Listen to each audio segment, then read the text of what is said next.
السلام عليكم ورحمة الله وبركاته.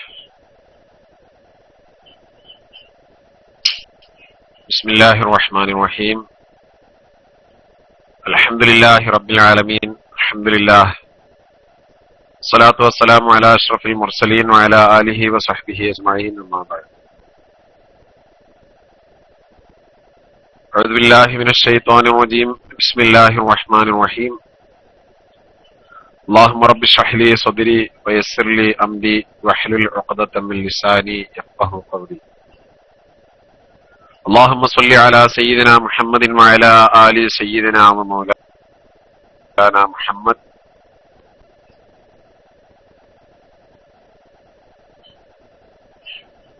صلاة وسلاما عليك يا رسول الله يا حبيب الله. خذ بأيدينا قلت حيلتنا أدركنا يا رسول الله. ഏറ്റവും സ്നേഹവും ബഹുമാനവും ആദരവും ഒക്കെ നിറഞ്ഞ KSRലെ സാദാത്യങ്ങളെ, ഉസ്താദുമാരെ, അഡ്മിന്മാരെ, റേഡിയോയിലൂടെ എന്റെ ശബ്ദം ശ്രവിക്കുന്ന സമസ്ത കേരള ജമിയത്തുൽ ഉലമയുടെയും സുന്നത്ത് ജമാഅത്തിന്റെയും ഒക്കെ സതീർത്ഥരായ സമുന്നതരായ പ്രവർത്തകന്മാരെ, അല്ലാഹു സുബ്ഹാനഹു വ തആല നമ്മുടെ ഈ ഒരുമിച്ച് കൂടൽ നമ്മിൽ നിന്ന് ഖബൂൽ ചെയ്യുമാറാവട്ടെ.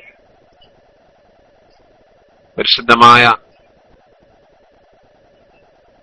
അഹ്ലുസുന്നത്തി വൽ ജമാഅത്തിന്റെ കൂടെ, അഹ്ലുസുന്നത്തി വൽ ജമാഅത്തിന്റെ വിശ്വാസാദർശങ്ങളിൽ ഉറച്ചു നിന്നുകൊണ്ട് സമസ്ത കേരള ജമിയത്തുൽ ഉലമയുടെ കീഴിലായി മരിക്കുവോളം തുടർന്നു പോകാൻ അല്ലാഹു സുബ്ഹാനഹു വ തആല നമുക്കൊക്കെ തൗഫീഖ് നൽകുമാറാവട്ടെ. ആമീൻ എന്ന് ദുആ ചെയ്തുകൊണ്ട് നമ്മൾ വിഷയത്തിലേക്ക് പ്രവേശിക്കുക. എന്റെ ശബ്ദമൊക്കെ ക്ലിയർ ആണല്ലോ അല്ലെ? ഓക്കെ, ഇൻഷാ അല്ലാഹ്. പിന്നെ അലിസ്തിഖാമ ഉസ്താദ് പറഞ്ഞതുപോലെ എന്താണ് ചരിത്ര വിഭാഗം അങ്ങനെയൊന്നുമില്ല. മദീനയുടെ അല്ലെങ്കിൽ മക്കയുടെ അതേപോലെ പ്രദേശങ്ങളിലൊക്കെ പല സമയത്തായിട്ട് മക്കയിലും മദീനയിലും ഒക്കെ അൽഹംദുലില്ലാഹ് അള്ളാഹുവിന്റെ തൗഫീഖ് കൊണ്ട് കുറെ സമയത്ത് സേവനം ചെയ്യാൻ അവസരം ലഭിക്കുകയും ചെയ്ത ഒരു വ്യക്തി എന്നുള്ള നിലക്ക് പല സമയങ്ങളിലായി മക്കയും മദീനയും ഒക്കെ പോകാൻ അവസരം കിട്ടിയിട്ടുണ്ട്. ആ കിട്ടിയ അവസരങ്ങളിൽ തീർച്ചയായും നമ്മളെ കൂടെ വരുന്ന യാത്രക്കാരായ ആളുകൾക്ക്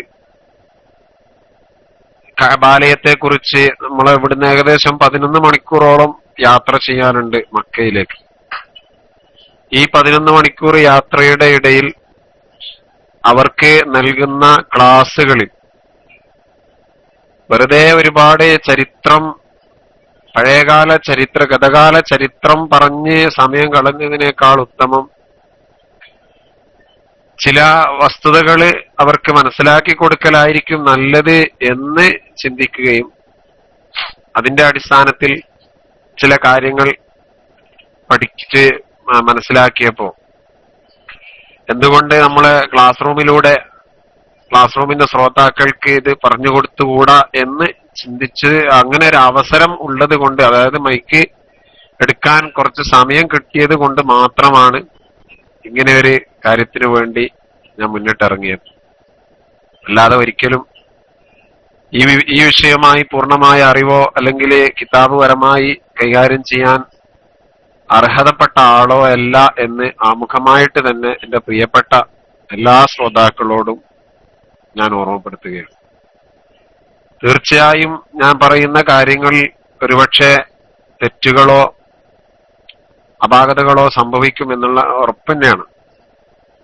ഒരിക്കലും അത് യാഥാർത്ഥ്യമായി ഞാൻ മനസ്സിലാക്കിയ അല്ലെങ്കിൽ സ്ഥലങ്ങളിൽ നിന്നൊക്കെ നോക്കിയെടുത്ത് രേഖപ്പെടുത്തിയ വിഷയങ്ങൾ ഇൻഷാ അല്ലാഹ്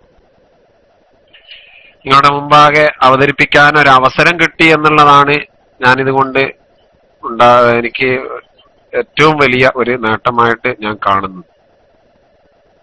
തീർച്ചയായും നിങ്ങളുടെയൊക്കെ പ്രാർത്ഥനകൾ എല്ലാ സമയത്തും ഈ ഉള്ളവന് വേണ്ടി ഉണ്ടാവണം എന്ന് സാന്ദർഭികമായിട്ട് എല്ലാവരെയും ഓർമ്മിപ്പിക്കുകയും അല്ലാഹു സുബ്ഹാനഹു വ തആല ഹക്കിന്റെ പാതയിൽ അടിയുറച്ച് സമസ്ത കേരള ജമിയത്തുൽ ഉലമയുടെ കരുത്തുറ്റ അനുയായിയായി പ്രവർത്തിക്കാൻ നമുക്കൊക്കെ തൗഫീഖ് നൽകുമാറാവട്ടെ.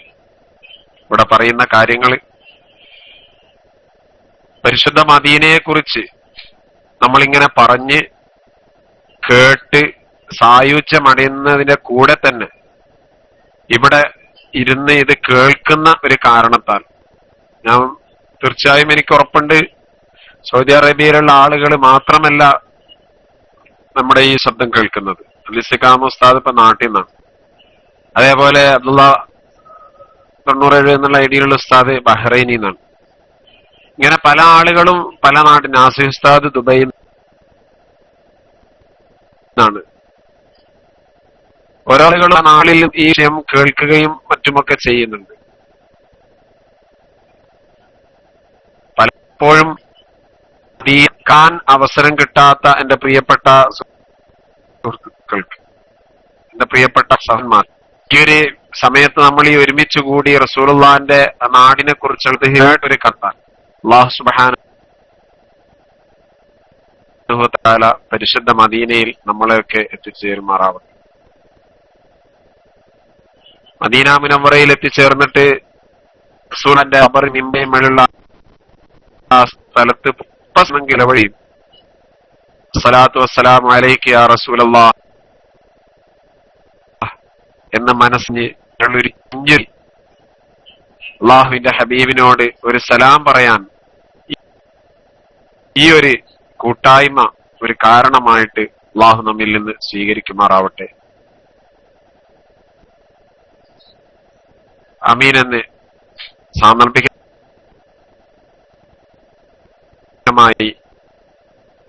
ദുആ ചെയ്യുകയും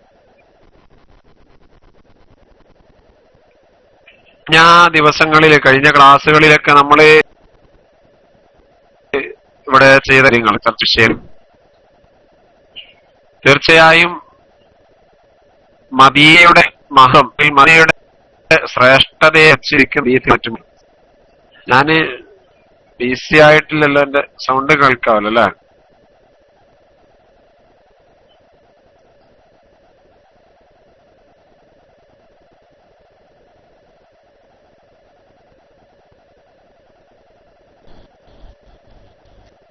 അസ്സലാമു വറഹ്മത്തുള്ളാഹി. പറഞ്ഞു പഠിച്ചായി കാഫില ബുറൈദ ശബ്ദം കേൾക്കുന്നുണ്ടാ? നിങ്ങൾ പറഞ്ഞതിന്റെ ശേഷം ബിസി ആയത്, അതുവരെ ഒരു കുഴപ്പമുണ്ടായിരുന്നില്ല.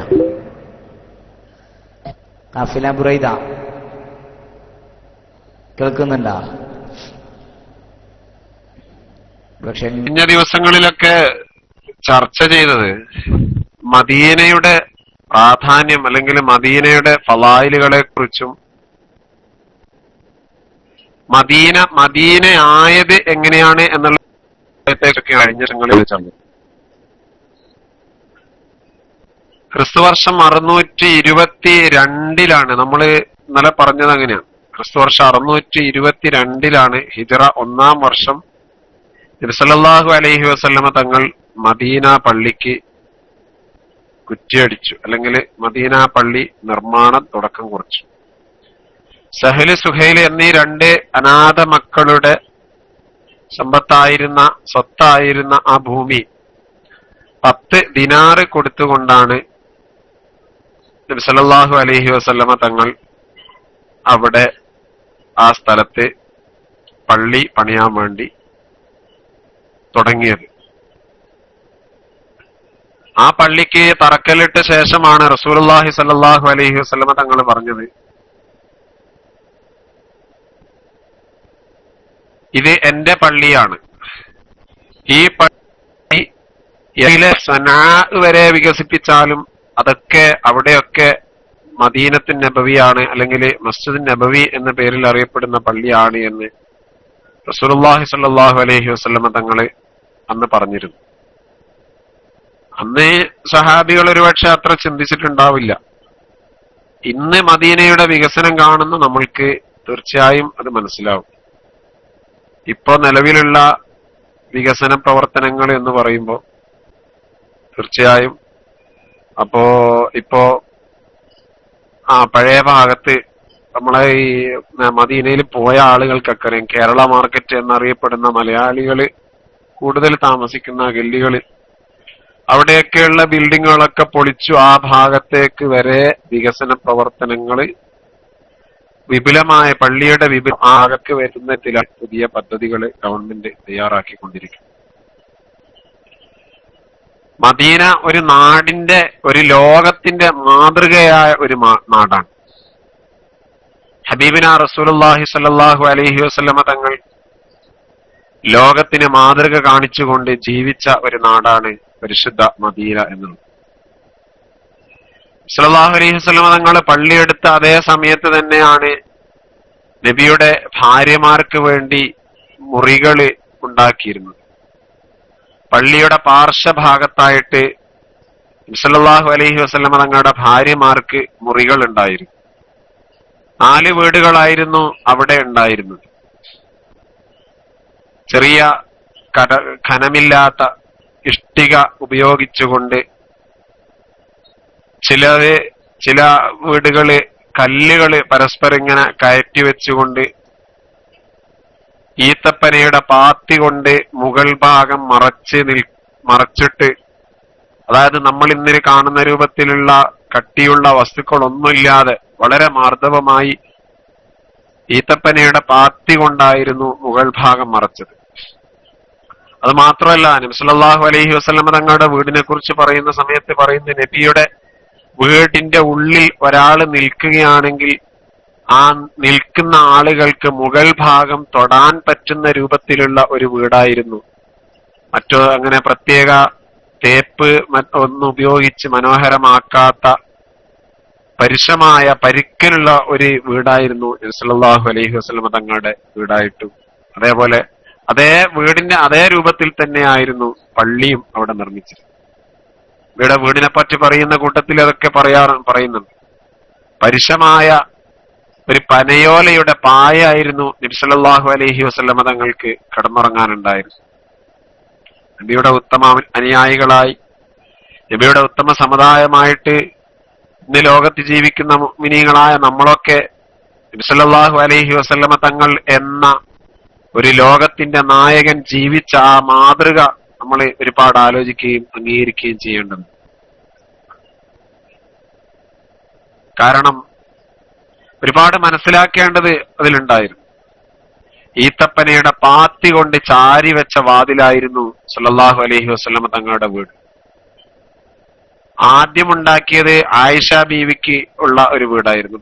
പിന്നീട് ആയിഷ ബീവിക്കും സൗദാ ബീവിക്കും ഉണ്ട വീടായിരുന്നു ആദ്യമായിട്ട് അവിടെ ഉണ്ടാക്കിയത്. സല്ലല്ലാഹു അലൈഹി വസല്ലമ തങ്ങളുടെ വീട്ടിലുള്ള അവസ്ഥ മഹദിയായ ആയിഷ റളിയല്ലാഹു അൻഹ പല സമയത്തും പല ഹദീസ് മുഖേനയും നമ്മളെയൊക്കെ കേൾപ്പിച്ചു തന്നിട്ടുണ്ട്. ആ വീട്ടില് പരിപരുത്ത ഭക്ഷണമേ കഴിക്കാറുണ്ടായിരുന്നുള്ളൂ എന്നുള്ളതാണ് ഏറ്റവും പ്രധാനപ്പെട്ട ഒരു കാര്യം. സല്ലല്ലാഹു അലൈഹി വസല്ലമ തങ്ങളുടെ വീട്ടിലുണ്ടായിരുന്ന ഒരു ലോകത്തിന്റെ നേതാവായിരുന്ന ഹബീബിന റസൂലുള്ളാഹി സ്വല്ലല്ലാഹു അലൈഹി വസല്ലമ തങ്ങള് കഴിക്കുന്ന ഭക്ഷണം പോലും അരിപ്പയിൽ അരിച്ചെടുത്ത റൊട്ടി ജീവിതകാലത്ത് ഒരിക്കൽ പോലും നബി സല്ലല്ലാഹു അലൈഹി വസല്ലമ തങ്ങള് ഭക്ഷിച്ചിട്ടില്ല. അതേപോലെ മദീനയിൽ വന്നതിന് ശേഷം 3 ദിവസം തുടർച്ചയായി റൊട്ടി കഴിച്ച ദിവസം ഉണ്ടായിട്ടില്ല എന്ന് ആയിഷ ബീവി റളിയല്ലാഹു അൻഹ പറയുന്നുണ്ട്. ഏറ്റവും നമ്മൾ മനസ്സിലാക്കേണ്ട ഒരുപാട് വിഷയങ്ങളാണ് അതൊക്കെ. ആരാണ് ഈ പ്രവാചകനെന്ന് നമ്മളൊക്കെ ഒരുപാട് കേട്ടതാണ്, ഒരുപാട് മനസ്സിലാക്കിയതാണ്. ഇബ്നു അബ്ബാസ് റളിയല്ലാഹു അൻഹു റിപ്പോർട്ട് ചെയ്യുന്ന ഒരു ഹദീസില് മഹാനായ റസൂലുള്ളാഹി സ്വല്ലല്ലാഹു അലൈഹി വസല്ലം തങ്ങള് ഇബ്നു അബ്ബാസ് റളിയല്ലാഹു അൻഹു പറയാണ്, ജലസനാസുൻ മിൻ അസ്ഹാബി റസൂലില്ലാഹി സ്വല്ലല്ലാഹു അലൈഹി വസല്ലം. നബി സല്ലല്ലാഹു അലൈഹി വസല്ലം തങ്ങളുടെ സഹാബത്ത് ഒരു സ്ഥലത്ത് ഇങ്ങനെ കൂട്ടം കൂടിയിരിക്കുകയാണ്. എന്നിട്ടോ അവിടെ ഇങ്ങനെ കൂട്ടം കൂടിയിരുന്ന് ഇങ്ങനെ ഓരോ കാര്യങ്ങൾ ഇങ്ങനെ പറഞ്ഞുകൊണ്ടിരിക്കുക. ഫഖറജ ഹത്താ ഇദാ ദനാ മിൻഹും സമഅഹും യതദാകിറൂൻ. അവരിങ്ങനെ പഴയകാലത്തെ ഓരോ പ്രവാചകന്മാരെ കുറിച്ചുള്ള ഓരോ കാര്യങ്ങൾ ഇങ്ങനെ പറഞ്ഞുകൊണ്ടിരിക്കും. ഇങ്ങനെ കൂട്ടം കൂടി ഇരുന്നിട്ട് ഓരോ പ്രവാചകന്മാർക്ക് അള്ളാഹു നൽകിയ നിഅമത്തും മറ്റുമൊക്കെ ഇങ്ങനെ പറഞ്ഞുകൊണ്ടിരിക്കുന്ന കൂട്ടത്തിൽ ആലബാലുഹും ചില ആളുകളൊക്കെ പറഞ്ഞു, ഇന്നല്ലാഹ തഖദ ഇബ്രാഹിമ ഖലീല, അള്ളാഹു തആല ഇബ്രാഹിം നബിയെ ഖലീലാക്കിയിട്ട് ഇബ്രാഹിം ഖലീലുള്ളയാണ്. അള്ളാഹുവിന്റെ മൂസാ കലീമുല്ലാഹ്, മൂസാ കല്ലമഹുല്ലാഹ്, മൂസാ നബി അലൈഹിസ്സലാമിനോട് അള്ളാഹു തആല സംസാരിച്ചിട്ടുണ്ട്. വകല്ലമല്ലാഹു മൂസാ തക്ലീമ, പരിശുദ്ധ ഖുർആൻ സാക്ഷ്യപ്പെടുത്തിയാണ്. ഇത് അവരിങ്ങനെ ഒന്ന് രണ്ടാളുകൾ ഇങ്ങനെ പറഞ്ഞുകൊണ്ടിരിക്കുകയാണ്. അപ്പോ വേറൊരു ടീം പറഞ്ഞു, ഒരാള് പറഞ്ഞു, വഖാല ഈസാ കലിമത്തുല്ലാഹി വറൂഹു, ഈസാ നബി അലൈഹിസ്സലാം എന്നുള്ളത് അള്ളാഹുവിന്റെ കലിമത്തും അള്ളാഹുവിന്റെ റൂഹമാണ് എന്നൊരാൾ പറഞ്ഞു. വഖാല ആഖറു, അപ്പൊ വേറൊരാള് പറഞ്ഞു, ആദം ഇസ്തഫാഹുല്ലാഹ്, ആദം നബി അലൈഹിസ്സലാം അള്ളാഹുവിന് പ്രത്യേകം തെരഞ്ഞെടുത്ത ഒരു ആളാണ് എന്ന് പറഞ്ഞപ്പോ ഇങ്ങനെ ആളുകള് പഴയകാല പ്രവാചകന്മാരെ കുറിച്ച് ഇങ്ങനെ നബിയുടെ സഹാബത്ത് പറഞ്ഞുകൊണ്ടിരിക്കുന്ന കൂട്ടത്തിൽ ഫഖറജ അലൈഹിം റസൂലുള്ളാഹി സ്വല്ലല്ലാഹു അലൈഹി വസല്ലമ, അവരുടെ ഇടയിലേക്ക് ഹബീബിന റസൂലുള്ളാഹി കടന്നു വരികയാണ്. ഞാൻ പറഞ്ഞു വരുന്നത്, ആരാണ് ഈ പ്രവാചകൻ? ലോകത്തിന് മുമ്പിൽ മാതൃക കാണിച്ചു കൊടുത്ത, പരുപരുത്ത മെത്തയിൽ കിടന്നുറങ്ങി പരുപരുത്ത ഭക്ഷണം കഴിച്ച് അരിപ്പയിൽ അരിച്ചെടുത്ത റൊട്ടി ജീവിതത്തിൽ ഒരിക്കൽ പോലും കഴിക്കാത്ത, തുടർച്ചയായി 3 ദിവസം റൊട്ടി കഴിച്ച് വയറ് നിറക്കാത്ത ഒരു പ്രവാചകൻ ആരായിരുന്നു എന്ന് മനസ്സിലാക്കാനാണ് റസൂലുള്ളാഹി സ്വല്ലല്ലാഹു അലൈഹി വസല്ലം തങ്ങൾ അവരിലേക്ക് ഇറങ്ങി വന്നു. വഖാല, എന്നിട്ട് നബി തങ്ങൾ പറയാണ്, ഖദ് സമിഅതു കലാമുഹും വഅജബകും അന്ന ഇബ്രാഹിം ഖലീലുല്ലാഹി വഹുവ കദാലിക വമൂസാ നബിയുല്ലാഹി ഫഹുവ കദാലിക വഈസാ റൂഹുഹു വകലിമതുഹു വഹുവ കദാലിക വആദം മുസ്തഫാഹുല്ലാഹു വഹുവ കദാലിക. ഇങ്ങനെ പറഞ്ഞുകൊണ്ട് ഹബീബിന റസൂലുള്ളാഹി പറയുന്നു, ഖദ് സമീഅതു, ഞാൻ കേട്ടു, ഖദ് സമീഅതു കലാമുക്കും വഅജബുക്കും, നിങ്ങൾ വർത്താനം പറയുന്നതും നിങ്ങൾ അത്ഭുതപ്പെടുന്നതും ഒക്കെ നിങ്ങൾ കൂട്ടം കൂടിയിരുന്ന പഴയകാല പ്രവാചകന്മാരെ കുറിച്ച് പറയുന്ന വിഷയങ്ങളൊക്കെ ഞാൻ കേട്ടു, നിങ്ങൾ അത്ഭുതപ്പെടുന്ന കാര്യങ്ങളും ഞാൻ കേട്ടു. ശരി തന്നെയാണ്. ഇന്ന ഇബ്രാഹിം ഖലീലുല്ലാഹി വഹുവ കദാലിക്, തീർച്ചയായും ഇബ്രാഹിം നബി അലൈഹിസ്സലാം അള്ളാഹുവിന്റെ ഖലീലാണ്, അതങ്ങനെ തന്നെയാണ്. മൂസാ നബിയുല്ലാഹി ഫഹുവ കദാലിക്, മൂസാ നബി അള്ളാഹുവിന്റെ പ്രവാചകനാണ്. മൂസാ നബി അലൈഹിസ്സലാമിനോട് അള്ളാഹു തആല സംസാരിച്ചിട്ടുണ്ട്, അത് അങ്ങനെ തന്നെയാണ്. ഈസാ നബി അലൈഹിസ്സലാം അള്ളാഹുവിന്റെ റൂഹും അള്ളാഹുവിന്റെ കലിമത്തുമാണ്. ആദം നബി അലൈഹിസ്സലാമിനെ അള്ളാഹു പ്രത്യേകം തെരഞ്ഞെടുക്കുകയും പ്രത്യേകം പദവികളൊക്കെ നൽകി അനുഗ്രഹിക്കുകയും ചെയ്തിട്ടുണ്ട്. അഹുവ കദാലിക്ക്, ഈ പറഞ്ഞ കാര്യങ്ങളൊക്കെ അതേ രൂപത്തിൽ തന്നെയാണ്. പക്ഷേ അലാ നിങ്ങൾ അറിയണേ, വഅന ഹബീബുല്ലാഹ്, ഞാൻ അള്ളാഹുവിന്റെ ഹബീബാണ്. വലാ ഫഖ്റ, ഞാൻ നിങ്ങളുടെ മുമ്പിൽ ഇത് പവറിന് വേണ്ടി, അഹങ്കാരത്തിന് വേണ്ടി, വലിയ ഭംഗിവാക്കിന് വേണ്ടി പറയുകയല്ല, ഞാൻ കിബ്ർ നടിക്കുകയല്ല. വലാ ഫഖ്റ വഅന ഹാമിലു ലിവാഇൽ ഹംദി യൗമിൽ ഖിയാമ, ഖിയാമത്ത് നാളിൽ ലിവാഉൽ ഹംദി എന്ന പ്രധാനമാക്കപ്പെട്ട ആ കൊടി പിടിക്കുന്ന ആള് അത് ഞാനാണ്. തഹ്തഹു ആദം വമിൻ ദൂനഹു, ആ കൊടിക്കീഴിലാണ് ആദം നബി അലൈഹിസ്സലാമും ആദം നബിയുടെ പിന്നീട് വന്ന മുഴുവൻ പ്രവാചകന്മാരും അതിന്റെ കീഴിലാണ്. വലാ ഫഖ്റ, ഞാൻ അഹങ്കാരം പറയുകയല്ല, ഞാൻ അഭിമാനം പറയുകയല്ല, ഞാൻ കിബ്ർ നടിക്കുകയല്ല.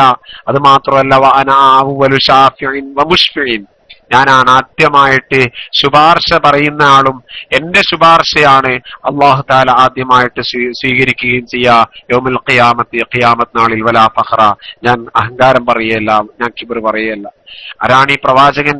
അതാണ് നമ്മൾ മനസ്സിലാക്കേണ്ടത്.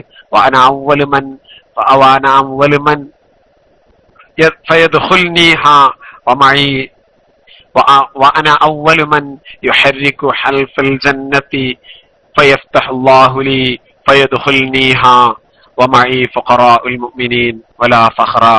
ഈ പരുപരുത്ത മെത്തയിൽ കിടന്നിട്ട് പരുപരുത്ത ഭക്ഷണം കഴിച്ച് 3 ദിവസം തുടർച്ചയായി റൊട്ടി പോലും കഴിക്കാതെ ഒരു ലോകത്തിന്റെ മുഴുവൻ നായകനായ, ഒരു ലോകത്തിന്റെ മുഴുവൻ മാതൃക കാണിച്ച ഹബീബിന റസൂലുള്ളാഹി പറയാണ്, വലാ ഫഖ്റ, ഞാൻ കിബർ പറയല്ല. വഅന അവ്വലു മൻ യഹരികു ഹൽഫിൽ ജന്നത്തി, സ്വർഗത്തിന്റെ വാതിലിന്റെ വട്ടക്കണ്ണി ആദ്യമായിട്ട് ഇളക്കുന്നവൻ ഞാനാണ്. ഫയഫ്തഹുല്ലാഹു ലി, എനിക്ക് അല്ലാഹു തആല വാതിൽ തുറന്നു തരും. ഫയദ്ഖിൽനിഹ, എന്നെ അല്ലാഹു തആല സ്വർഗത്തിൽ പ്രവേശിപ്പിക്കും. വമഈ ഫഖറാഉൽ മുഅ്മിനീൻ, എന്റെ കൂടെ ദരിദ്രരായ ഫഖീർമാരായ മുഅ്മിനീങ്ങൾ ഉണ്ടാകും. വലാ ഫഖറ, ഞാൻ അവിടെയും ഫഖർ നടക്കുന്നില്ല. വാന അക്രമുൽ അവ്വലീന വൽ ആഖിരീൻ അലല്ലാഹ്, അല്ലാഹുവിന്റെ അടുത്ത് ആദ്യത്തെ ആളെ കാണും, അവസാനത്തെ ആളെ കാണും. ഏറ്റവും മാന്യനായ, ഏറ്റവും ബഹുമാനിക്കപ്പെടുന്നവൻ ഞാനാണ്. വലാ ഫഖറ, ഇമാം തുർമുദി റളിയല്ലാഹു അൻഹു റിപ്പോർട്ട് ചെയ്യുന്ന ഹദീസിൽ പറയുന്നത്, ഹബീബിനാ റസൂലുള്ളാഹി സ്വർഗത്തിന്റെ വാതിലിന്റെ വട്ടക്കണ്ണി ആദ്യമായിട്ട് തുറക്കുന്ന ഒരു പ്രവാചകൻ കിടന്നുറങ്ങിയ വിരിപ്പ്, കിടന്നുറങ്ങിയ വീട്, ആ വീട്ടിൽ മാസങ്ങളോളം തുടർച്ചയായി 2 മാസത്തോളം തീ പുകയാറില്ല എന്ന് മഹദിയായ ആയിഷ റളിയല്ലാഹു അൻഹ പറയുന്നു. യമറു അലൈഹൽ ഹിലാലു സുമ്മൽ ഹിലാലു, ചന്ദ്രൻ, പൂർണ്ണചന്ദ്രനെ പലപ്പോഴായിട്ട് ഞങ്ങൾ കണ്ടിട്ടുണ്ട്. ലാ യൂഖിദുനാ ലിത്തബഖി, വേവിച്ചുണ്ടാക്കാൻ ഒരു സാധനം പോലും ഞങ്ങൾക്കുണ്ടായിട്ടില്ല എന്ന് ആയിഷ റളിയല്ലാഹു അൻഹ, മഹാനായ ആയിഷ റളിയല്ലാഹു അൻഹ ഈ വിഷയം പറഞ്ഞപ്പോ ഫഖുൽതു, അപ്പൊ ഞാൻ ചോദിച്ചു, മാ കാന ഐശുക്കും, എന്തായിരുന്നു നിങ്ങളെ അവിടുന്ന് ഭക്ഷണം കഴിച്ചിരുന്നത്, എന്താണ് നിങ്ങൾ കഴിച്ചിരുന്നത് എന്ന് ചോദിച്ചപ്പോ, അൽ അസ്വദാനി, കറുത്ത 2 വസ്തുക്കള്, അൽ മാഉ വത്തംറു, വെള്ളവും കാരക്കയുമായിരുന്നു ഞങ്ങൾ എപ്പോഴും ഞങ്ങൾക്ക് ഭക്ഷണമായിട്ടുണ്ടായിരുന്നത് എന്ന് ഹബീബിനാ റസൂലുള്ളാഹി സ്വല്ലല്ലാഹു അലൈഹി വസല്ലമ തങ്ങളുടെ ഭക്ഷണ രീതിയെ കുറിച്ച് മഹദിയായ ആയിഷ റളിയല്ലാഹു അൻഹ പറയുമ്പോൾ, നമ്മൾ മദീനയുടെ ചരിത്രം കേൾക്കുമ്പോ, മദീനയെ കുറിച്ച് പറയുമ്പോ, ഈ പ്രവാചകന്റെ ജീവിത രീതി ഏതെങ്കിലും ഒരു തരത്തിലെങ്കിലും എന്റെയും ഈ പറയുന്ന ഞാനും ഈ പറയുന്ന നിങ്ങളുടെയും ഇടയിൽ ഉണ്ടാകുന്നുണ്ടോ എന്ന് നമ്മളൊക്കെ ഒരിക്കലും ആലോചിക്കേണ്ട, ഒരു പുനരാലോചനയ്ക്ക് വേണ്ടിയുള്ള ഒരു സമയം കൂടിയായിട്ട് ഇത് കാണണം. 9 വീട്ടുകാർക്ക് വീതിച്ചു കൊടുക്കാൻ മുഹമ്മദിന്റെ കയ്യിൽ ഒരു ഗോതമ്പ് പോലുമില്ല എന്ന് ഒരു ലോകത്തിന്റെ നേതാവ് പറഞ്ഞിട്ടുണ്ടെങ്കിൽ, അപ്പോൾ ചോദിച്ചു, മഹാനായ ഉമർ ബിനുൽ ഖത്താബ് റളിയല്ലാഹു അൻഹു നബി സല്ലല്ലാഹു അലൈഹി വസല്ലമ തങ്ങളുടെ വീടിന്റെ അവസ്ഥ കണ്ടിട്ട് കരഞ്ഞു പോയ സംഭവം ഒരുപാട് തവണ വിവരിക്കുന്നുണ്ട്. ഉമർ റളിയല്ലാഹു അൻഹു ചോദിക്കുന്നുണ്ട്, എന്തേ നബിയെ അങ്ങ് കൈസർ വിറപ്പിക്കുന്ന, കൈസറിന് പോലും മാറ്റമുണ്ടാക്കുന്ന അങ്ങ് എന്തുകൊണ്ട് ഈ രൂപത്തിൽ ജീവിക്കുന്നു? അവരൊക്കെ വലിയ വലിയ നേതാക്കന്മാരായി അള്ളാഹുവിന്റെ ഭൂമിയിൽ വലിയ വലിയ ആളുകളായിട്ട് ജീവിച്ചിട്ട് എന്തേ റസൂലെ തങ്ങൾ ഇങ്ങനെന്ന് ചോദിച്ചപ്പോ, ഉലൈക ഖൗമുൻ അജ്ജലത് ലഹുൽ ഹയാത്തുദ് ദുനിയ, അതൊരു വിഭാഗം ആളുകളാണ്. അള്ളാഹു എനിക്ക് ഒരുപാട് നിഅമത്ത് തന്നിട്ടുണ്ട്. ആ ജനങ്ങളെ പോലെയായത് ദുനിയാവിന്റെ ജീവിതം ആഗ്രഹിക്കുന്ന, ദുനിയാവിന് വേണ്ടി ഉളരി ജീവിക്കുന്ന ഒരു വിഭാഗമായിട്ട് ഞാനും പെട്ടുപോയാൽ ഞാനും അവരും തമ്മിൽ എന്താണ് വ്യത്യാസം? അവർക്ക് ദുനിയാവ് കൈകാര്യം ചെയ്യാൻ അല്ലാഹു തആല കൊടുത്തിരിക്കുന്നു എന്ന് പറഞ്ഞിട്ട് ആ കാര്യം മഹാനായ റസൂലുള്ളാഹി സ്വല്ലല്ലാഹു അലൈഹി വസല്ലമ തങ്ങളെ പറഞ്ഞിട്ടുണ്ടെങ്കിൽ, തീർച്ചയായും നമ്മളൊക്കെ മദീനയെക്കുറിച്ച് പറയുമ്പോഴും മദീനയെക്കുറിച്ച് മനസ്സിലാക്കുമ്പോഴും ഈ വിഷയങ്ങളൊക്കെ തീർച്ചയായും നമ്മൾ ഓർമ്മിക്കേണ്ടതുണ്ട്. റസൂലുള്ളാഹി സ്വല്ലല്ലാഹു അലൈഹി വസല്ലമ തങ്ങള് ചുരുണ്ടുകൂടിയിട്ടായിരുന്നു ഭക്ഷണം കഴിക്കാതെ, വിശപ്പ് സഹിക്കാതെ സല്ലല്ലാഹു അലൈഹി വസല്ലമ തങ്ങൾ പലപ്പോഴും ആയിഷ ബീവിയുമൊക്കെ വിശപ്പ് കൊണ്ട് റസൂലിന്റെ അവസ്ഥ കണ്ട് ഓരോ സമയത്തും ഭാര്യമാര് കരയാറുണ്ടായിരുന്നു. റസൂല് വന്നിരുന്നാൽ റസൂലിന്റെ വയറ് ഞാൻ തടവി കൊടുക്കുമായിരുന്നു എന്ന് മഹദിയായ ആയിഷ ബീവി റളിയല്ലാഹു അൻഹ ഭക്ഷണത്തിന്റെ കാര്യത്തിൽ ആർഭാടം കാണിക്കുകയും ഭക്ഷണത്തിന്റെ കാര്യത്തിൽ അങ്ങേയറ്റം ദൂർത്തടിക്കുകയും ചെയ്യുന്ന ഒരു മുസ്ലിം ഉമ്മത്തിന്റെ നേതാവ് ജീവിച്ച ഒരു ശൈലി നമ്മളൊക്കെ എന്തുകൊണ്ട് മറന്നു പോകുന്നു എന്ന് നമ്മളൊക്കെ ഈ സമയത്ത് വല്ലാതെ ആലോചിക്കേണ്ട ഒരു വിഷയമാണ്. മുബാറക്കായ ഭക്ഷണം കഴിക്കാൻ വേണ്ടി നബി സല്ലല്ലാഹു അലൈഹി വസല്ലമ തങ്ങൾ എല്ലാ സമയത്തും ഭാര്യമാരെ വിളിക്കാറുണ്ട്. മുബാറക്കായ ഭക്ഷണം കഴിക്കാമെന്ന് പറഞ്ഞിട്ട് വിളിക്കും. അതാണ് മുബാറക്കായ ഭക്ഷണം എന്നുള്ളത് 2 കാരക്കയായിരുന്നു സല്ലല്ലാഹു അലൈഹി വസല്ലമ തങ്ങളുടെ മുബാറക്കായ ഭക്ഷണം. ഒരിക്കലും ഫാത്തിമ ബീവി സല്ലല്ലാഹു അലൈഹി വസല്ലമ തങ്ങൾക്ക് ഒരു ചെറിയൊരു കഷ്ണം റൊട്ടി കൊണ്ട് കൊടുത്തപ്പോ ആയിഷ ബീവി അവിടുന്ന് ഫാത്തിമ ബീവിയോട് പറഞ്ഞു, ഹാദാ ഇന്നഹാ അവ്വലു തആമു അബീക മുൻദു 3 അയ്യാം. 3 ദിവസത്തിന്റെ ഉള്ളിൽ, കഴിഞ്ഞ 3 ദിവസമായി നിന്റെ പാപ്പ കഴിക്കുന്ന, നിങ്ങളുടെ പിതാവ് കഴിക്കുന്ന ഭക്ഷണമാണ് മകള് ഫാത്തിമ ഈ ഭക്ഷണമെന്ന് മഹദിയായ ആയിഷ ബീവി റളിയല്ലാഹു അൻഹ റസൂലുള്ളാഹി സ്വല്ലല്ലാഹു അലൈഹി വസല്ലമ തങ്ങള് കഴിച്ചത് എന്ന് ആയിഷ ബീവി പറഞ്ഞിട്ടുണ്ടെങ്കിൽ നമ്മളൊക്കെ അത് വല്ലാത്തൊരു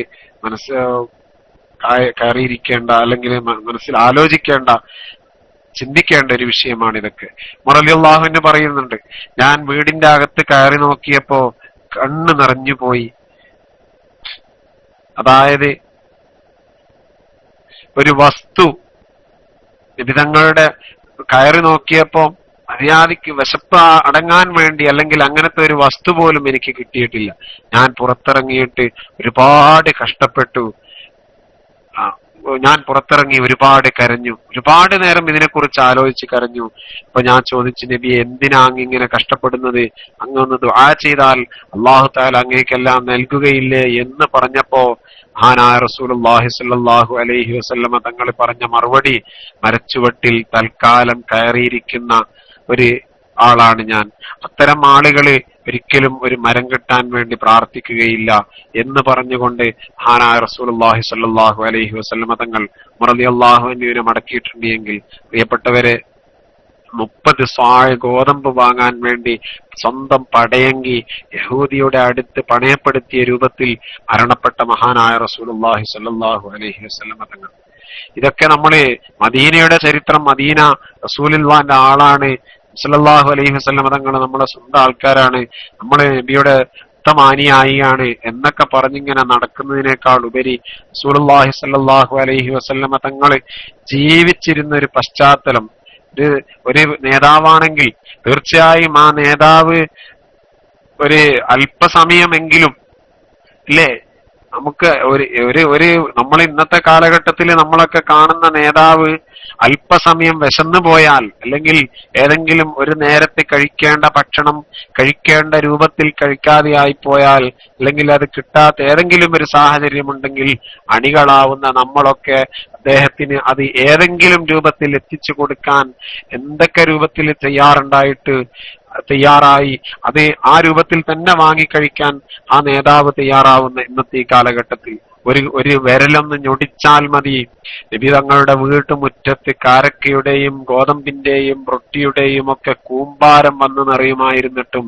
വളരെ ലാളിത്യത്തോടു കൂടി ജീവിച്ച് ലോകത്തിനു മുമ്പിൽ മാതൃകയായ ഇത്തരം വലിയൊരു മഹാ നേതാവിന്റെ ഒരു നാടിനെ കുറിച്ച് നമ്മൾക്ക് പഠിക്കാനും അറിയാനും കഴിയുക എന്നുള്ളത് തന്നെ അല്ലാഹു സുബ്ഹാനഹു വ തആല നമുക്ക് നൽകിയ വലിയൊരു നിഅമത്താണ്. അതുകൊണ്ട് തന്നെയാണ് നമ്മൾ മദീനയോടുള്ള സ്നേഹം, മദീനയോടുള്ള ഹുബ്ബ് നമ്മൾ കുറച്ച് ഏറ്റവും കൂടുതൽ ഉണ്ടായി തീരേണ്ട ഒരു വിഷയമായിട്ട് നമ്മൾ മനസ്സിലാക്കേണ്ടത്. അല്ലാഹു സുബ്ഹാനഹു വ തആല നമുക്കൊക്കെ അതൊക്കെ നിലനിർത്തി പെരുമാറാവട്ടെ. അപ്പൊ നമ്മൾ പറഞ്ഞു വന്നത് നിബിതങ്ങളുടെ വീടിനെ കുറിച്ച്, നിബിതങ്ങൾ നിർമ്മിച്ച പള്ളിയെ കുറിച്ചൊക്കെ ആയിരുന്നു നമ്മൾ നേരത്തെ ചർച്ച ചെയ്തത്. നമ്മള് നിബിതങ്ങൾ നബി സല്ലല്ലാഹു അലൈഹി വസല്ലമ തങ്ങളുടെ മസ്ജിദ് ഖുബായെ നിർമ്മിച്ചതിന് ശേഷം നിബിതങ്ങളുടെ ഒട്ടകം ആദ്യമായിട്ട് മുട്ടുകുത്തിയ ആ സ്ഥലത്താണ്. അതായിരുന്നു സഹില് സുഹൈല് ഗോത്രക്കാരുടെ സ്ഥലം. അവിടെ പള്ളി നിർമ്മിച്ചു. എന്നിട്ട് അതിന്റെ അടുത്ത് ഒട്ടകം മുട്ടുകുത്തി, അതിനടുത്ത് തന്നെ രണ്ടാമതും ഒട്ടകം മുട്ടുകുത്തി. ആ മുട്ടുകുത്തിയത് അബൂ അയ്യൂബുൽ അൻസാരിയുടെ വീട് നിലനിന്നിരുന്ന സ്ഥലത്താണ്. ആ വീട് നിലനിന്നിരുന്ന സ്ഥലത്താണ് ഇന്ന് നമ്മൾ മദീനയിൽ പോയാൽ പച്ചക്കുബ്ബ കാണുന്നത്. ആ വീടിന്റെ സ്ഥലത്താണ്. അതിന്റെ അപ്പുറത്ത് കുറെ കാലം മുമ്പ് വരെ മദീനയിൽ പള്ളിയുടെ പരിസരം, നമ്മൾ ആ പള്ളിയുമായിട്ട് ബന്ധപ്പെട്ട ചില കാര്യങ്ങൾ ചർച്ച ചെയ്യുമ്പോൾ നമുക്ക് മനസ്സിലാക്കാൻ പറ്റും. അതിനപ്പുറത്ത് ആ പച്ചക്കുബ്ബ നിൽക്കുന്ന ആ സ്ഥലത്ത് തന്നെ ഒരു വീട് കുറെ കാലം മുമ്പ് വരെ ഉണ്ടായിരുന്നു. പിന്നീട് അത് പൊളിച്ച് മാറ്റുകയാണ് ചെയ്തത്.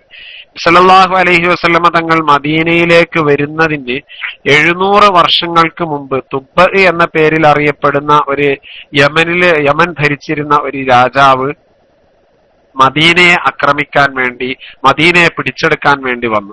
കാരണം അന്നത്തെ ജൂതൻ നമ്മൾ ഇന്നലെ ചർച്ച ചെയ്തല്ലോ, മദീനയിലെ ജൂതന്മാർ ജീവിച്ച ശൈലിയും നല്ല സമ്പൽ സമൃദ്ധിയായ ഒരു പ്രദേശമായിരുന്നു മദീന എന്നുള്ളത് കൊണ്ട് തന്നെ പരിസരത്തുള്ള ആളുകളൊക്കെ മദീനയിലേക്ക്, മദീന പിടിച്ചെടുക്കാൻ അല്ലെങ്കിൽ മദീനയോട് പ്രത്യേക താല്പര്യം കാണിച്ചിരുന്നു. അങ്ങനെ ഈ യമനി തുബൈ എന്ന പേരിൽ അറിയപ്പെടുന്ന യമനി രാജാവ് മദീന പിടിച്ചെടുക്കാൻ വേണ്ടി വന്നു.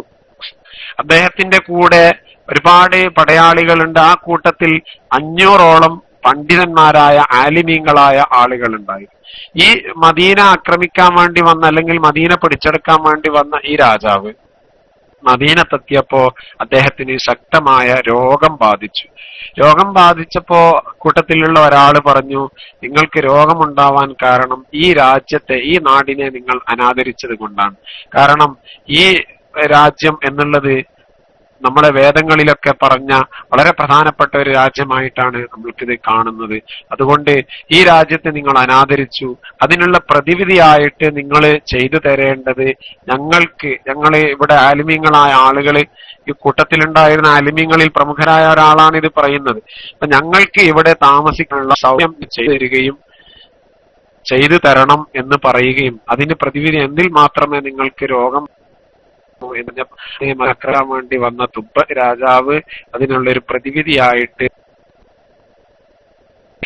അവർക്ക് വലിയ വീട് സൗകര്യങ്ങളൊക്കെ നിർമ്മിച്ചുകൊണ്ടു. എന്നിട്ട് അവിടെ നബി സല്ലല്ലാഹു അലൈഹി വസല്ലമ തങ്ങൾ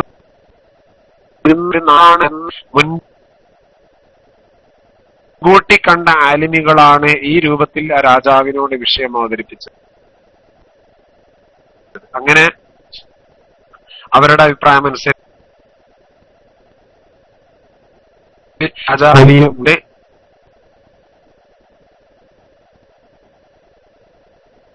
അവിടെ നിർമ്മിച്ചു. അവർക്ക് താമസിക്കാനുള്ള സൗകര്യങ്ങളൊക്കെ ഒരുക്കി.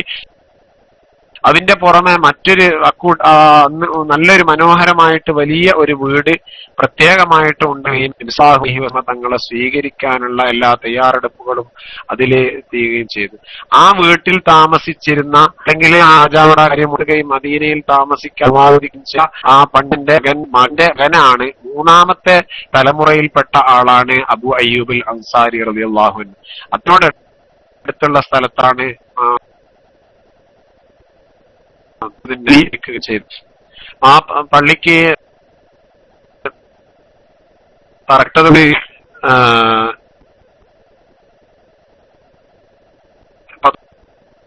തറക്കല്ലിട്ടുകൊണ്ട്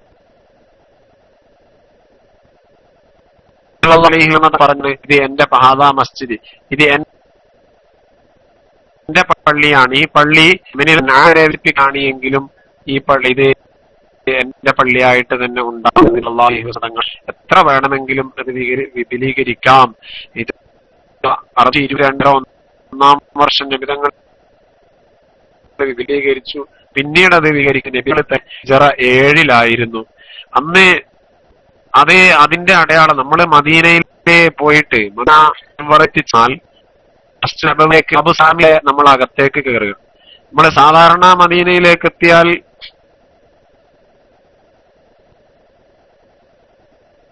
പള്ളിക്ക് കൈലേശത്തിൽ തന്നെ സലാമിലൂടെ കയറലാണ് സുന്നത്ത്. അതായത് പിന്നെ റൗളായിട്ടുള്ള ഒരു വാതിൽ, ബാബുൽ സലാം എന്ന സിദ്ദീഖ് റളിയല്ലാഹു അൻഹുവിന്റെ വീട് വാതിന്റെ തൊട്ടപ്പുറം ബാബുർ റഹ്മ എന്നറിയപ്പെടുന്ന ഒരു ബാബുണ്ട്. ഇൻഷാ അല്ലാഹ് അതിനെ കുറിച്ച് നമുക്ക് പിന്നീട് സംസാരിക്കും. ഞാൻ അവിടെ പിന്നെ മദീന പള്ളിയുടെ മറ്റ് ഭാഗത്ത് ഇല്ലാത്ത രൂപത്തിൽ പ്രത്യേകമായ അലങ്കാര പണികളൊക്കെ നടത്തിയ ഒരു പള്ളിയാണ് നമുക്ക് അവിടെ കാണാൻ കഴിയുന്നത്. അവിടെ പിന്നെ നബി സല്ലല്ലാഹു അലൈഹി വസല്ലമ തങ്ങളുടെ കാലത്ത് നിർമ്മിച്ച പള്ളി, അതേപോലെ അതിനുശേഷം നബിതങ്ങൾ തന്നെ വിശാലമാക്കുകയും പിന്നീട് ഉമർ ബിൻ ഖത്താബ് റളിയല്ലാഹു അൻഹു, പിന്നീട് ഉസ്മാൻ ബിൻ അഫ്ഫാൻ റളിയല്ലാഹു അൻഹു തുടങ്ങിയ ഭരണാധികാരികളുടെ കാലഘട്ടത്തിൽ വിപുലീകരിച്ച പള്ളിയാണ് നമുക്കവിടെ കാണാൻ കഴിയുക. എന്റെ ശബ്ദം കേൾക്കാലോ അല്ലെ?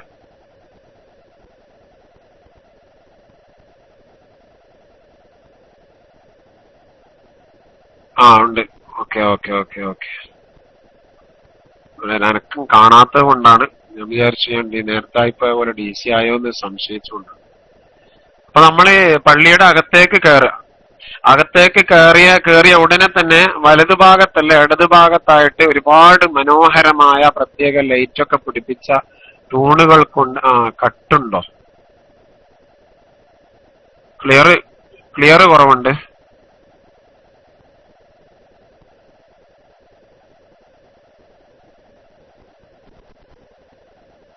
നോ കട്ട് നോ കട്ട് എല്ലാം ഉണ്ട് അല്ലേ? ഓക്കെ, കട്ട് ഉണ്ടില്ല അങ്ങനെ പറയേണ്ടി വരും. ഓക്കെ ഇൻഷാ അല്ലാഹ്. അപ്പോ അവിടെ നിങ്ങൾ ശ്രദ്ധിച്ചാൽ കാണാം, നിങ്ങൾ മദീനയില് നേരത്തെ പോയിട്ടുള്ള ആളുകളാണെങ്കിൽ തീർച്ചയായും നിങ്ങൾക്ക് കാണാം അതിനകത്തേക്ക് കയറിയാൽ ഒരുപാട് മനോഹരമായ അലങ്കാര പണികളും ലൈറ്റും ഒക്കെ പിടിപ്പിച്ച തൂണുകൾ കാണാം. ആ തൂണിന്റെ മുകളിൽ നമ്പർ ഉണ്ടാവും, 1, 70, 170 അങ്ങനെയൊക്കെ ഒരുപാട് നമ്പറുള്ള തൂണ്. ശരിക്ക് അടുത്ത പ്രാവശ്യം നിങ്ങൾ മദീനയിൽ പോകുമ്പോൾ ശ്രദ്ധിക്കുക, തൂണ് 40 മുതൽ 49 വരെയുള്ള തൂണുകളാണ്. ആ തൂണിന്റെ ബാക്കിലോ ആ സൈഡിലൊക്കെ ആയിട്ട് നമ്പർ എഴുതി വെച്ചിട്ടുണ്ടാവും. ഹാദാ ഹദ്ദു മസ്ജിദ് നബവി എന്ന് തൂണിന്റെ മുകളിൽ പ്രത്യേകം അടയാളപ്പെടുത്തിയിട്ടുണ്ടാവും. അതിന്റെ ഉള്ളില് ഇപ്പോഴത്തെ കാലത്തൊക്കെ ആളുകൾ മദീനത്തെ പള്ളിയിലൊക്കെ ചെന്നാല് കാര്യമായിട്ട് ചെയ്യുന്ന ഒരു പരിപാടി, പിന്നെ അവിടെ വേഗം നമ്മൾ ചെയ്യല് മൊബൈൽ ഓണാക്കലാണ്.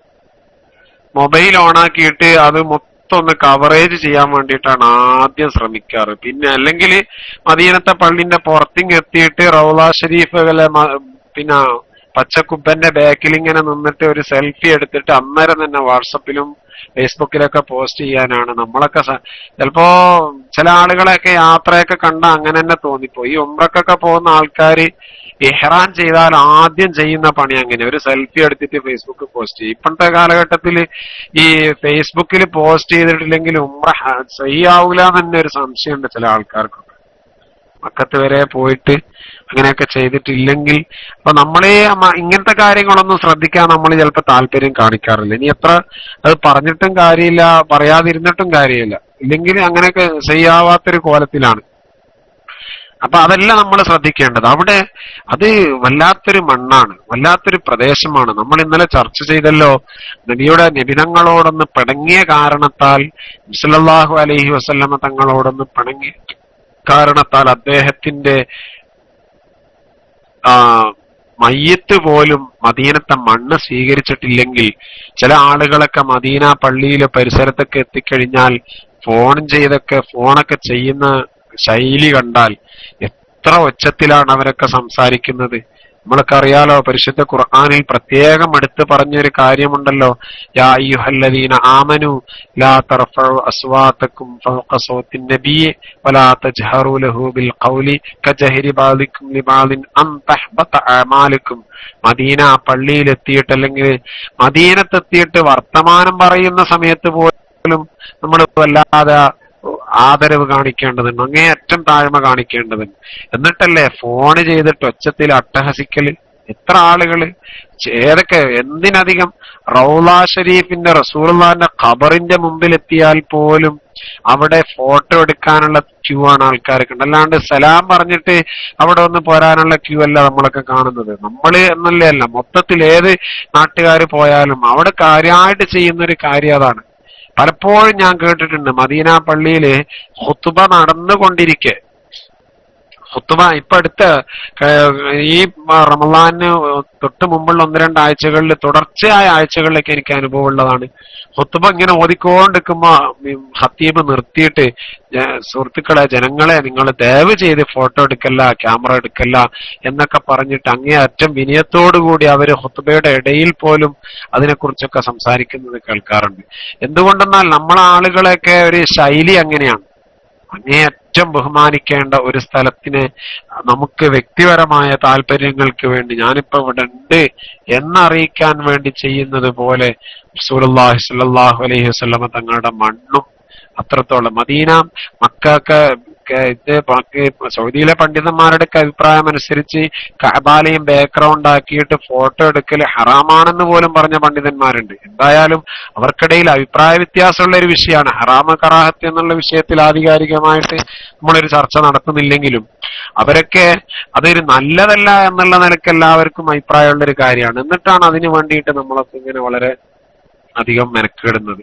ഏതായാലും ഞാൻ പറഞ്ഞു വരുന്നത് നബി സല്ലല്ലാഹു അലൈഹി വസല്ലമ തങ്ങളുടെ കാലത്തുള്ള പള്ളി മനസ്സിലാവണമെങ്കിൽ ആ തൂണുകളുടെ അലങ്കരിച്ച തൂണുകൾക്കിടയിൽ 40 മുതൽ 49 വരെയുള്ള തൂണുകളാണ് നബിയുടെ കാലത്തുണ്ടായിരുന്ന പള്ളിയുടെ അടയാളമായിട്ട് കാണുന്നത്. അതിനുശേഷം പിന്നെ അവിടുന്ന് കുറച്ചുകൂടെ നമ്മൾ മുന്നോട്ട് നടന്നാൽ പിന്നെ നമ്മളെ പള്ളിയിൽ കയറിയാൽ നമുക്ക് കാണാൻ കഴിയുന്നത് ഒരു മിഹ്റാബ് കാണാൻ പറ്റും. ഒരു മിഹ്റാബ് കാര്യമായിട്ട് വലിയൊരു പ്രത്യേകതയൊന്നും ഇല്ലാത്തൊരു മിഹ്റാബാണ്. മിഹ്റാബ് സുലൈമാനി എന്നാണ് ആ മിഹ്റാബിന്റെ പേര്. ഹിജ്റ 980 കാലഘട്ടത്തിൽ അന്ന് ഭരിച്ചിരുന്ന ഒരു സുലൈമാൻ രാജാവ് അദ്ദേഹത്തിന്റെ ഒരു പ്രത്യേക താല്പര്യപ്രകാരം അദ്ദേഹം നിർമ്മിച്ചതാണ് ഈ പറഞ്ഞ മിഹ്റാബ് സുലൈമാനി എന്നുള്ളത്. അവിടെ ഒന്നുമില്ല, പക്ഷെ ആൾക്കാരൊക്കെ അവിടെ എത്തിയാൽ അവിടെയും എന്ത് ചെയ്യുന്നുണ്ട്, പിന്നെ അതും വലിയൊരു പ്രാധാന്യം കണ്ടിട്ട്, പ്രാധാന്യം ഇല്ല എന്ന് പറഞ്ഞാൽ മദീനത്തെ പള്ളിക്ക് മൊത്തം പ്രാധാന്യം ഉണ്ടെങ്കിലും മിഹ്റാബ് എന്നുള്ള നിലക്ക് ആ മിഹ്റാബിന് വേറെ ഒരു പ്രത്യേകതയും ഇല്ല. അവിടുന്ന് നിസ്കരിക്കലിന് ഇങ്ങനെ പ്രത്യേകിച്ച് ഫളായിലുകളൊന്നും കാണുന്നില്ല. പിന്നീട് കുറച്ചുകൂടെ അങ്ങോട്ടെത്തിയാലാണ് ഈ ഇടതുഭാഗത്ത് തന്നെ നമ്മൾ മുന്നോട്ട് നടക്കും. ഇടതുഭാഗത്ത് അവിടെയാണ് നബി സല്ലല്ലാഹു അലൈഹി വസല്ലമ തങ്ങൾ ഖുത്ബ ഓതിയ മിമ്പർ നമുക്ക് കാണാൻ പറ്റുന്നത്. മിമ്പർ സല്ലല്ലാഹു അലൈഹി വസല്ലമ തങ്ങളുടെ ഹൗലി അലാ മിമ്പരി എന്ന് സൂചിപ്പിച്ചിട്ടുണ്ട്. ആ മിമ്പറാണ് അവിടെ കാണാൻ പറ്റും. നബിതങ്ങളുടെ കാലത്ത് ഖുത്ബ ഓതിയിരുന്ന മിമ്പറിന്റെ സ്ഥാനത്ത് നിർമ്മിച്ച മിമ്പറാണ് നമുക്ക് അവിടെ കാണാൻ പറ്റും. വെള്ളിയാഴ്ചകളിൽ മദീനത്തെ പള്ളിയിൽ നടക്കുന്ന ഖുത്ബയൊക്കെ നമ്മൾ ശ്രദ്ധിച്ചു നോക്കിയാൽ നമ്മള് സാധാരണ എങ്ങനെയൊക്കെയാണോ ഒരു ഖുത്ബയുടെ ഇമാം ഷാഫി തങ്ങളുടെ കർമ്മശാസ്ത്ര പദ്ധതി അനുസരിച്ച് ഒരു ഖുത്ബയ്ക്ക് ഏതൊക്കെ ഷർത്തുകളും ഫർളുകളും ഉണ്ടോ അതൊക്കെ പൂർണ്ണമായി പാലിച്ചുകൊണ്ട് നടക്കുന്ന ഒരു വളരെ മനോഹരമായ ഒരു ഖുത്ബയാണ് നമുക്ക് മദീനയിൽ നിന്നൊക്കെ കേൾക്കാൻ പറ്റും. ഖുത്ബ പോകുന്ന സമയത്ത് ഖതീബ്, മദീനത്തെ ഖതീബ് പ്രത്യേകിച്ച് കയ്യിലൊരു വടിയൊക്കെ എടുത്ത് പിടിച്ച് നമ്മളൊക്കെ നാടിന്റെ നമ്മള് കാത്തു സൂക്ഷിക്കുന്ന ആ പാരമ്പര്യം മദീനത്ത് നിന്നുള്ളതാണ് എന്ന് തെളിയിക്കാനുള്ള നല്ല ഒരു കാര്യം. മസ്ജിദുൽ ഖുബായിൽ പോയാലും മസ്ജിദ് കിബിലത്തേനിയിൽ പോയാലും ഈ രംഗം നമുക്ക് കാണാവുന്നതാണ്. അവിടെയൊക്കെ അത് നമ്മളെ കേരളത്തിന്റെ ഏറ്റവും വലിയൊരു പ്രത്യേകത അത് തന്നെയാണ്. മദീന എങ്ങനെയായിരുന്നോ അങ്ങനെ തന്നെ അത് തന്നെ പറിച്ചു നടുക എന്നുള്ള ഒരു കാര്യമാണ് നമ്മുടെ പൂർവ്വസൂരികളായ ആളുകളെ നമ്മൾക്കൊക്കെ നേരത്തെ കാണിച്ചു തന്നുള്ള ആ മഹനീയമായ മാതൃക. അത് പിന്തുടർന്നുകൊണ്ടാണ് നമ്മുടെ സമസ്ത കേരള ജമിയത്തുൽ ഉലമയുടെ അനുഭാവിയായതും സമസ്തയിൽ അടിയുറച്ച് വിശ്വസിക്കുകയും ചെയ്യുന്നത്. മദീനയുടെ പാരമ്പര്യമാണ് നമ്മുടെ പാരമ്പര്യം എന്നുള്ളത് അതില് ഉൾക്കൊള്ളാൻ, അതിൽ ഒരുമിച്ച് കൂടാൻ കഴിഞ്ഞു എന്നുള്ളതാണ് അള്ളാഹു തആല നമുക്കൊക്കെ നൽകിയ മഹത്തായ ഒരു തൗഫീക്ക്. അള്ളാഹു അതൊക്കെ നിലനിർത്തി പെരുമാറാവട്ടെ. അപ്പൊ മിഹ്റാബ് സുലൈമാനി കഴിഞ്ഞാൽ പിന്നീട് കാണുന്നതാണ് നബിയങ്ങളുടെ ഖുത്ബ ഓതിയ മിമ്പർ. അതാണ് മിമ്പരി അലാ ഹൗലി എന്ന് പറഞ്ഞിട്ടുള്ള മിമ്പറാണ്. ആ മിമ്പർ കഴിഞ്ഞ് തൊട്ട് മുമ്പോട്ട് നടന്നാൽ അവിടെ നമുക്ക് മറ്റൊരു മിഹ്റാബ് കാണാം. മിഹ്റാബ് നബി സല്ലല്ലാഹു അലൈഹി വസല്ലമ തങ്ങൾ മുസല്ലൻ നബിയായി നബി സല്ലല്ലാഹു അലൈഹി വസല്ലമ തങ്ങൾ നിസ്കരിച്ചിരുന്ന മിഹ്റാബ് ഉള്ള സ്ഥാനത്താണ് ഇപ്പോൾ ആ മിഹ്റാബ്. അത് സ്ഥാനം മാറ്റിയിട്ടൊന്നുമില്ല, പക്ഷെ പുതുക്കി പണിയലുകൾക്കൊക്കെ വിധേയമായിട്ടുണ്ട്. നബിതങ്ങളുടെ മിഹ്റാബ് അവിടെയാണ്. രണ്ടാമത്തെ മിഹ്റാബാണ് മിഹ്റാബ് നബി സല്ലല്ലാഹു അലൈഹി വസല്ലം. പിന്നീട് കാണുന്നത് ഇപ്പൊ നിലവിലുള്ള മിഹ്റാബ് ഉസ്മാനിയാണ്. ഉസ്മാൻ റളിയല്ലാഹു അൻഹുവിന്റെ കാലഘട്ടത്തിലാണ് ഇപ്പൊ കുറച്ച് പിന്നെ എക്സ്റ്റെൻഡ് ചെയ്തിട്ട് ആ ഭാഗത്ത് മിഹ്റാബ് വന്നത്. ഇപ്പൊ കാണുന്ന മിഹ്റാബ്, ഇപ്പൊ ഇമാം നിസ്കരിച്ചുകൊണ്ടിരിക്കുന്ന മിഹ്റാബ് ഉസ്മാനിയാണ്. സല്ലല്ലാഹു അലൈഹി വസല്ലമ തങ്ങളുടെ കാലത്തുള്ള മിഹ്റാബാണ് മുസല്ലിൻ നബി ആയിട്ടുള്ളത്. പിന്നെ അതുപോലെ നബി സല്ലല്ലാഹു അലൈഹി വസല്ലമ തങ്ങളുടെ മിമ്പർ എന്ന് പറയുന്ന ആ മിമ്പറിന്റെയും നബിതങ്ങളുടെ വീടിന്റെയും മാ ബൈന ബൈത്തി വ മിമ്പരി, അല്ലെങ്കിൽ മാ ബൈന, ഇമാം ബൈഹഖി റിപ്പോർട്ട് ചെയ്യുന്ന ഹദീസ് അനുസരിച്ച് മാ ബൈന ബൈത്തി വ മിമ്പരി എന്ന് പറഞ്ഞ റൗള എന്നറിയപ്പെടുന്ന നബി സല്ലല്ലാഹു അലൈഹി വസല്ലമ തങ്ങളുടെ വീടിന്റെയും മിമ്പറിന്റെയും ഇടയിലുള്ള റൗള ഷരീഫ് എന്നറിയപ്പെടുന്ന ആ സ്ഥലം, സ്വർഗത്തിന്റെ പൂന്തോപ്പാണ് എന്നറിയപ്പെടുന്ന സ്ഥലം അവിടെയാണ്. ആ മിമ്പറിന്റെ ശേഷമാണ് ഉള്ളത്. അവിടെ ഇപ്പൊ നിലവിൽ 22 മീറ്റർ നീളത്തിലും 15 മീറ്റർ വീതിയിലുമാണ് ആ സ്ഥലമുള്ളത്. അവിടെ പ്രത്യേകം കാർപ്പറ്റ് അടയാളപ്പെടുത്തിയിട്ടുണ്ട്. എന്താണ്, പച്ചയിൽ വെള്ളപ്പുള്ളികളുള്ള മനോഹരമായ കാർപ്പറ്റോട് കൂടിയുള്ള. അവിടെ 2 അഭിപ്രായമുണ്ട്. പരമാവധി നമ്മളവിടെ ശ്രദ്ധിക്കേണ്ടത് ആ 3 തൂണുകളുടെ നേരെ വരുന്ന ആ സ്ഥലം.